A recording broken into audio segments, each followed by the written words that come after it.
Question काय दिलेलं आहे बघा आपल्याला. If 17x plus 15y equal to 11 and 15x plus 17y equal to 21, then find the value of x minus y. हा question दिलेला आहे. हा बोर्ड एक्झाम 2024 याला आलेला आहे आणि हा एक्झाम्पल बुक मधलाच आहे. सॉल्व एक्झाम्पल आहे बघा. Solve example third page number 3.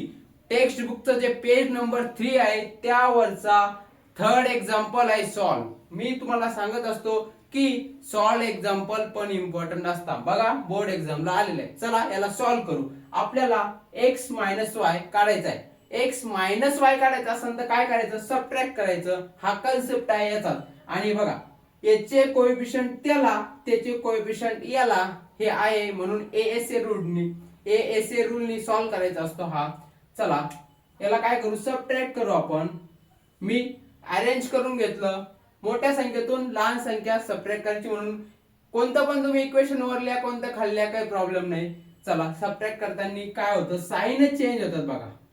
Plus असेल मायनस होतं, सगळं मायनस होणार बघा. 21 मायनस 11 किती येणार 10 इक्वल टू इथं 17 मायनस 15 किती येणार 2y आणि इथं किती येणार 15 मायनस 17 बट मायनस 2x आणि हे प्लस. ओके. आता जर कधी मी तुम्हाला सांगितलं divide, so divide both side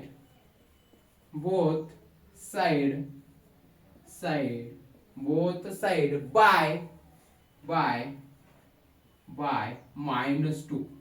हो -2 ने डिवाइड करू जेणेकरून आपल्याला x मायनस वाय भेटेल. बघा तुम्ही आता काय करू आपण, -2 अपॉन 2x प्लस 2 अपॉन -2.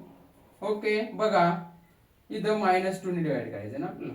हा इक्वल टू 10 अपॉन -2 आला तिथपर्यंत. बघा हे मायनस मायनस कटला, हा 2 कटला, इथे किती राहिला x.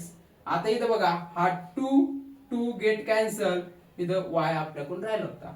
सो हा किती येणार -y आणि इक्वल टू बे पंचे 10 आणि मायनस साइन जशाच तसा -5. So x minus y, so लिहा value of x minus y is -5.